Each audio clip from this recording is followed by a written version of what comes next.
Hello students, आप सबका स्वागत है। आज की हमारी प्रेरणादायक कहानी का नाम है गलता लोहा, जिसके लेखक शेखर जोशी जी हैं। बच्चों, शेखर जोशी जी की यह कहानी एक ऐसे प्रतिभाशाली ब्राह्मण बालक की कहानी है जिसकी प्रतिभा को उसके जीवन में आई विपरीत परिस्थितियों ने उससे छीन लिया। दूसरा, यह कहानी हमारे समाज में फैली जातिगत विभाजन को भी उजागर करती है, जिसमें ब्राह्मण वर्ग के लोगों का शिल्पकार वर्ग के लोगों के बीच उठना बैठना मर्यादा के विरुद्ध माना जाता है। हालांकि यह पुराने समय की बात है, लेकिन इस कहानी का नायक ब्राह्मण बालक मोहन जाति आधार पर बनाए गए इन भेदभावों को भुलाकर लोहे के आफर में लोहे को गलाकर उसे एक नया आकार देने की कोशिश करता है, यानी लोहार का कार्य करता है, जो उस समय के हिसाब से एक ब्राह्मण पुत्र के लिए नियम के विरुद्ध था। बच्चों, यहाँ पर यह भी जान लीजिए कि आफर किसे कहा जाता है। आफर वह जगह होती है जहाँ पर आग की भट्टी में लोहे को गलाकर उससे अनेक तरह के लोहे के बर्तन या औजार बनाए जाते हैं। यानी आप यह कह सकते हैं कि लोहे के औजार या बर्तन बनाने की जगह को आफर कहा जाता है। गलता लोहा कहानी की शुरुआत करते हुए शेखर जोशी जी कहते हैं कि मोहन एक गरीब ब्राह्मण बालक है जिसके पिता बंशीधर पुरोहिताई का काम कर अपना घर बार चलाते हैं, यानी पूजा पाठ का काम करते हैं। लेकिन समय के साथ साथ अब वे काफी वृद्ध हो चुके हैं, इसीलिए अब दिन प्रतिदिन उनके लिए पुरोहिताई का काम करना मुश्किल होता जा रहा है।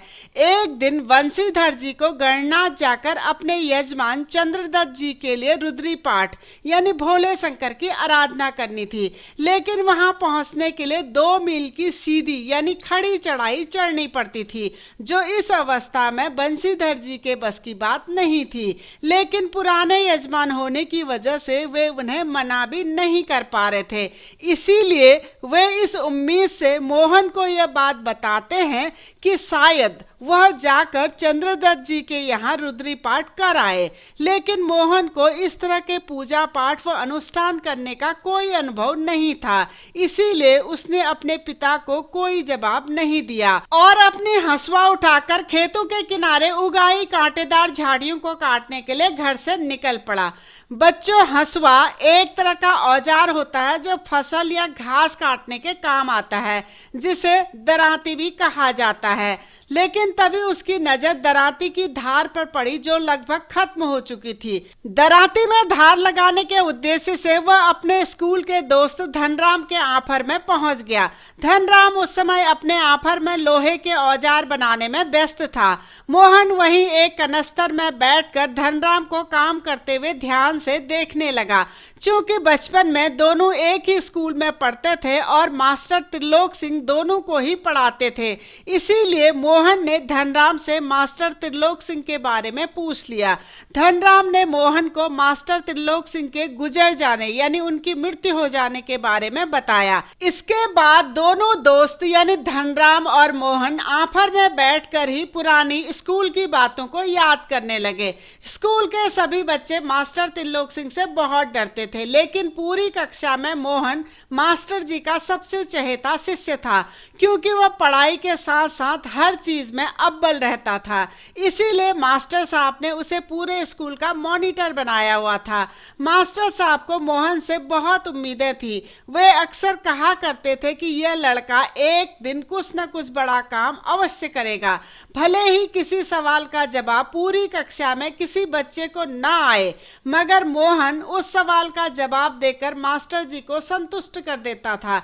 अगर मास्टर जी किसी बच्चे को डंडे मारने या कान खींचने की सजा देना चाहते थे तो वे ये काम मोहन से ही करवाते थे। उन सभी बच्चों में धनराम भी एक था जिसने मास्टर जी के कहने पर मोहन से कई बार मार खाई थी, लेकिन धनराम इस बात का कभी बुरा नहीं मानता था। धनराम पढ़ने लिखने में शुरू से ही कमजोर था।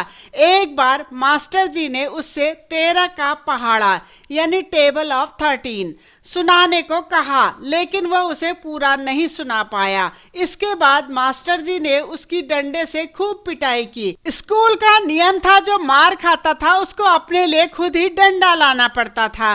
पढ़ाई में कमजोर होने के कारण धीरे धीरे धनराम के पिता ने उसे आफर का काम सिखाना शुरू कर दिया और पिता गंगाराम की मृत्यु होने के बाद धनराम ने अपना पारिवारिक काम यानी लोहार का काम संभाल लिया। प्राइमरी स्कूल पास करने के बाद मोहन को छात्रवृत्ति मिली, जिससे मोहन के पिता का हौसला और बढ़ गया। अब वे मोहन को बड़ा आदमी बनाने का सपना देखने लगे। इसीलिए उन्होंने मोहन की आगे की पढ़ाई के लिए मोहन का एडमिशन एक दूसरे स्कूल में करा दिया। चूंकि नया स्कूल घर से 4 मील की दूरी पर था, 2 मील की सीधी चढ़ाई और एक नदी को पार कर मोहन को स्कूल पहुंचना होता था। बरसात के दिनों में नदी का पानी अपने उफान पर होता था, जिससे मोहन को स्कूल पहुंचने में काफी दिक्कतों का सामना करना पड़ता था। एक बार मोहन उस उफनाई नदी को पार करने में बड़ी मुश्किल से बचकर घर पहुंचा। इसके बाद पिता बंसीधर अपने बच्चे के लिए बहुत चिंतित रहने लगे। लेखक आगे कहते हैं कि एक बार उनकी ही बिरादरी का एक संपन्न परिवार से ताल्लुक रखने वाला युवक रमेश लखनऊ से छुट्टियों में गांव आया। रमेश जब मोहन के पिता से मिला तो मोहन के पिता ने अपने बेटे की पढ़ाई के संबंध में उससे अपनी चिंता प्रकट की। रमेश ने सहानुभूति जताते हुए उन्हें यह सुझाव दिया कि वे आगे की पढ़ाई के लिए मोहन को उसके साथ लखनऊ भेज दें, ताकि वह वहां रहकर अच्छे से अपनी पढ़ाई पूरी कर सके। हालांकि मोहन लखनऊ जाकर पढ़ाई नहीं करना चाहता था, लेकिन पिता की मर्जी के आगे उसे झुकना पड़ा और वह रमेश के साथ लखनऊ पहुंच गया। बस यहीं से मोहन का पूरा ही जीवन बदल गया। लखनऊ में रमेश और उसके परिवार वालों के लिए वह एक मामूली घरेलू नौकर से ज्यादा कुछ नहीं था। घर के सारे कामकाज में हाथ बटाना अब उसकी जिम्मेदारी बन गई थी। यही नहीं, पड़ोस की महिलाएं जिन्हें वह चाची और भाभी कहकर पुकारता था, अक्सर वे भी उससे ही अपना काम करवाते थे। इन सब कामों को निपटाने के बाद मोहन के पास इतना समय ही नहीं बचता था कि वह अपनी पढ़ाई पर अच्छे से ध्यान दे सके। गांव का यह मेधावी छात्र शहर जाकर एक मामूली नौकर का जीवन जीने लगा।